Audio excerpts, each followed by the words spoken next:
When We Disagree is a show about arguments, how we have them, why we have them, and their impact on our relationships and ourselves. Ever notice how an empty restaurant stays empty while the one next door always seems to have a line? Or how one person looking up at the sky can make lots of others crane their necks upwards? This tendency to look to others for cues about how to think and feel and behave is called social proof, and it profoundly influences how disagreements unfold and resolve. The researcher Robert Cialdini identified social proof as one of 6 key principles of influence. We assume that many people are doing something, they must know something we don't. This mental shortcut usually serves us well, following the crowd to the exit during a fire alarm, for instance, but it can also lead us astray, especially when everyone else is equally uncertain. This is a classic example of the bystander effect. When Kitty Genovese was murdered in 1964, dozens of witnesses failed to help, each assuming that since no one else was acting, intervention wasn't appropriate. In ambiguous situations, we look to others for clarity, but if everyone's doing the same thing, we create a collective paralysis or stampede, one or the other. Digital online environments amplify social proof exponentially. Like counts, retweets, and comment sections create visible consensus that can shape our opinions. A critical mass of one-star reviews can doom a restaurant regardless of its quality. Political movements can gain and lose momentum based on perceived popular support, creating self-fulfilling prophecies of inevitability or failure. And historical moments of dramatic change often hinged on social proof as well. Rosa Parks wasn't the first to resist segregation, but her arrest created visible proof that resistance was possible. The fall of the Berlin Wall accelerated once crowds saw others crossing the border unchallenged. The emperor's new clothes persist until one child's observation gives everyone permission to acknowledge the obvious. Understanding social proof helps us navigate disagreements more skillfully.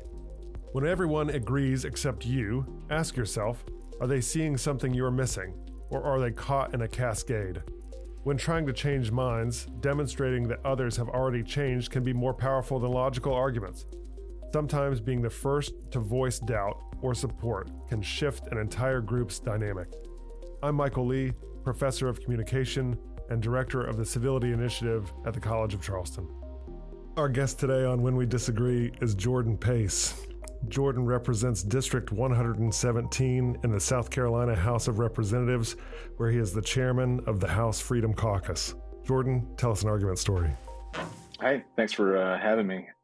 I grew up in the upstate of South Carolina, in the early, in the 90s and early 2000s, and was probably the most, especially for a kid and then to a teenager, politically involved person, like weirdly into politics and extremely pro Bush-Cheney intervention. The panacea to all of our problems worldwide was just go blow up everybody who disagreed with us. And the only people that, and I would argue, I mean, in school all the time, pro that all the time, no matter what. Probably certainly to an annoying extent to everyone around me. I mean, I was reading Paul Wolfowitz at 15, 16 years old. Yeah. Very strange, right? Well, just like all the other ones, right? So many 16-year-olds love Wolfowitz. Yeah, right. Brzezinski and Charlie Wilson's War, and that kind of thing, as a 16, 17-year-old. Well, when I was 18, I was a freshman in college. I went to this event in Columbia. It's called the South Carolina Student Legislature, a mock legislature, where we debated bills. But the last evening of that, we had a gala, and the speaker at the dinner was this Texas representative, older guy named Ron Paul, who I'd never heard of. Like the world of politics that I had kind of swam in, certainly not his side of things. The closest connection I had with him was like, I liked Mark Sanford. This is, who was governor at the time. And they voted together a lot in Congress. That's the closest thing I'd heard about this guy. It was before he was running for president. Well, after the dinner, I was just kind of in the lobby, and Dr. Paul wandered out here, and I said hello to him, and we just got to talking, and he took 20, 25 minutes to just talk to this, random 18-year-old kid about politics. And I just kind of poked around because obviously he said he was against all of the intervention. He was against all the stuff that was going on, and was just about the only Republican in Congress who was speaking out against it from a constitutional perspective. Right. I had not that paradigm did not exist in my brain. So talked to him, poked around, like, what about this? What about that? We don't fight them over there. They're going to come over here. That whole thing. And he was just very kind, very mild-mannered, very meek guy, and swatted down all of my objections and counterpoints, that he'd been doing for 25 years in Congress and in DC very adeptly. And it rocked my world. To genuinely foundationally rock my world. So I started reading. I found out he had books, so I read those books. I started reading, Dr. Tom Woods and I think Ralph Raico was kind of into that too. Kind of the not alt history, but revisionist. They wouldn't argue revisionist, but kind of revisionist history of the 20th century of Pat Buchanan. I kind of loosely heard of Pat Buchanan, started reading a little bit of that. Like, you have this scales fall from your eyes moment, it sounds like. Very much like Paul on the road to Damascus situation, where blinded, for a few minutes, scales come off, and now I can see a whole new world. And if I can jump in there, do you accept these terms too? As I hear you saying, younger Jordan, when you were Saul on the road to Damascus, you were very much a neoconservative on the road to Damascus, and then kind of flipped and became a little bit more libertarian inclined in your Paul journey after your encounter with Ron Paul. Right. Yeah, fittingly named. Yeah, exactly. Yeah, I went from reading Bill Kristol to Scott Horton, to antiwar.com and all that. How quick was this transition? Probably a month or two. So were you irritatingly continuing to argue with folks from a kind of flipped libertarian point of view in the same way that you were representing Paul Wolfowitz? Oh yeah. I mean, very, very much. Once it clicked and it all kind of came together of like, wait a minute, the CIA has been arguing about blowback and warning about blowback, all the stuff Dr. Paul's been talking about for decades. Of course, this is why this is happening. And it all just lined up of very much like that, of course. And then I want to go back to all my fellow neoconservatives and go, what are you doing? And very much like Paul going back to, tell the non-believing Jews of like, no, this is the truth. Like, here's the gospel. That's right. Did anything survive? What survived from your prior disposition? I'm fascinated by tales of political conversion, especially political conversion on the right. Part of the book I wrote about American conservatism focuses on conversion tales, and so I love hearing this one. What, if anything, survived from your flirtation with the Bush-Cheney neoconservative agenda? Not much. Do you think there's any role for democracy promotion around the world? Yeah. Well, I'll put it to you like this. The French in the 1700s thought it was a really good idea, and I appreciate that they sunk so much money in promoting democracy in America. But it literally destroyed their country within a generation. It bankrupted them and led to the French Revolution, which is arguably one of the worst things that's happened in the last 250 years in the Western world. So I'm not saying that there aren't some benefits to certain groups when that happens. There's certainly, for 20 years in Afghanistan, the women and children were largely much better off than they are today under the Taliban because of the $3 or $4 trillion and thousands of lives that were spent over there. Like, there are some good things that have happened. It's just not a sustainable way to operate. When you look at that conversion experience, looking now, a few years from that conversion experience, the minute before you met Ron Paul, if somebody had said to you, how susceptible are you to a wholesale political conversion? What would you have told that person? I would have probably laughed at them in the same way of if they would have said like, "Hey, there's other ways of looking at eschatology or like the end of the world within Christianity besides left behind, like besides you know uh, Antichrist coming and rapture and all this other stuff." Like I didn't know it existed, so I probably would have just laughed at them. Like, no, in order to be, if you're a conservative, I would have told them a minute before. If you're a conservative, that means you got to support George Bush and Cheney and Colin Powell and the whole thing. It's all one package. You can't separate it. Medicare Part D, like all of it's together. I would have probably laughed out. And then now, out of curiosity, just to follow up with the same question, now, I mean, let's say there's somebody out there who's an incredibly impressive speaker who could bring you to another affiliation. How susceptible do you think you are right now to a wholesale political conversion? Probably less so than I was then, and it wasn't anything. And the thing is, it wasn't because Ron Paul was like a great speaker. It wasn't like he was hyper charismatic. It was kind of the opposite. Like he's not a great speaker.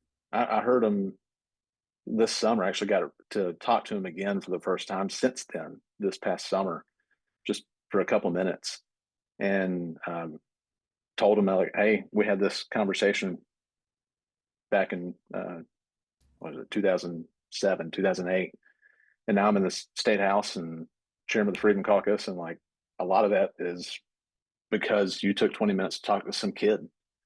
And yeah, that was kind of cool, but it was because of his meekness and humility, not necessarily because he was like a charismatic speaker, or he got me on board because of anything about him besides he just had the truth behind him. So I'm really struck by that. So yeah, you say he had the truth behind him from your point of view. You say but at the same time, he seemed quite humble. And at the same time, he seemed somewhat meek. And he wasn't that great a speaker, and he wasn't particularly charismatic. If you had drawn that up as a potential persuader or life changer with those characteristics, I'm not sure that many of us would think, oh, yeah, that's the person who would really change my course in life. Right. And yet he did. Say more about the initial spark from that conversation that then led you down this rabbit hole of book after book after book. So I think part of it, because he wasn't a great speaker, like he didn't have natural, like, I'm a great politician vibes to him. When I looked into him more, like, hey, this guy's been in Washington for 20 something years. He's not super wealthy. Like, he votes against everything. Yes, he did. Like, yeah, I mean, Dr. No was his nickname. The lobbyists don't even bother showing it to his office. That's what the more I dug into him on a personal level, the more just obvious it was that this guy's integrity, which is basically non-existent in Washington, D.C., and frankly still is. That, like, all right, well, what does this guy have? What is he on to? That's what started the trail of like, all right, what is he reading? All right, so he and I both shared a Christian faith. So I think that was part of it too. Of like, we had a similar foundation of what is truth and like what is the purpose of the universe and those kind of things. So that's what got me looking on his website, and other people that liked him said, well, Dr. Paul wrote these books, and from those indexes of those books, I started reading the background book to that, and Ludwig von Mises and Rothbard and Hoppe and all this other stuff, mostly because he just was a non-pretentious, seemingly good human, which there's not a whole lot of those that last in DC for more than a term or two. I'm interested in the kind of substance of the libertarian case that Paul at least initially introduced you to, but I'm also interested in the kind of style, and we were talking about his style: humble, meek, engaging, but not necessarily charismatic, not a great stylish speaker.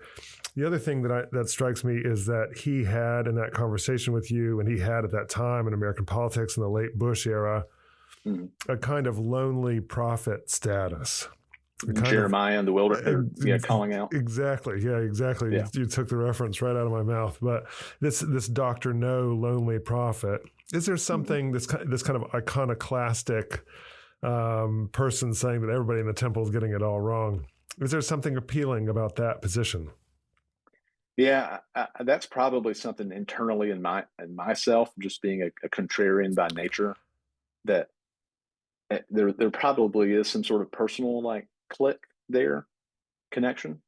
But yeah, that's always been one of the reasons that Jeremiah's studied so much in the Bible is because of that. Of this guy is so convicted about what is right and what is wrong that he's willing to stand up against everybody at great personal cost, seemingly with no success for decades. But it turns out after the fact, he was right about everything.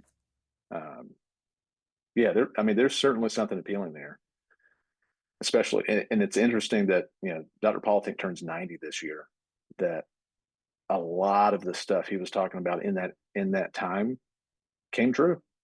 Like, agree with him or not, a lot of that stuff just objectively he predicted, around the world. There was a kind of Paul moment in that era when the Republican Party was really shifting. And at the time, to be frank, I was really slaving away on this book about American conservatism. I was in the middle of it, and it was taking me years and years to write it. And I actually got worried around 2006, 2007 that I was sketching kind of conservatism as very heterodox coalition of multiple different interest groups. And at the time, libertarianism was just not to be seen in the national landscape amongst conservatives. And so it was actually to the point that it was kind of hurting my case that this is kind of a big deal, at least amongst the American intellectual right.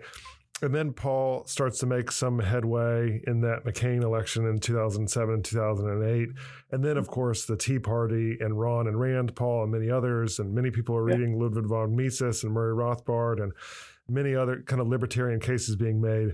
And then, of course, the Republican Party changes yet again after that election, no doubt. But then people like Paul Ryan are in the VP slot in 2012. So it did seem like the Paul shepherded in a libertarian moment in Republican politics, and we can debate about the extent to which that's still not the case. What happened there for you? How do you narrate that history? I was in the thick of it, because after I graduated from college, really got into local politics down here in the Low Country, and when I showed up with Ron Paul stickers on, the local establishment was like, "Yeah, you're in the wrong place. You need to go join the Libertarians. Get out of here, you weirdo." I didn't. I stuck around anyway because I told them, like, well, look, we agree on pro-life stuff. We agree on a lot of free market, deregulation. Where we disagree is the foreign policy and the cronyism and the handouts and all this other stuff. So I just stuck around and basically took the beating rhetorically for a long time, just as the new guy and the young kid. But the kind of the swing through that was Dr. Paul and that whole movement, the Tea Party movement, all that. Maybe not the Tea Party, that was kind of an older crowd, but everything else was really aimed at young people. It was almost like the 60s in reverse, where the 60s had the kids revolting against their stuffy conservative parents by going to the left.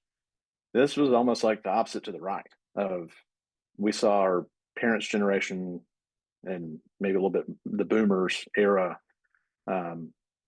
as big government involved in everything, worldwide empire, things like that. And it's bankrupting us and all these other secondary effects. We don't want that. What was that Michael J. Fox, the Family Ties? Family Ties, that's right. Yeah. Michael P. Keaton. Yeah. Just kind of like, almost like that, where now in the Trump era, a lot of those same disaffected young people who were brought into that coalition are still around and are in elected office and trying to bring that mentality of like the government is to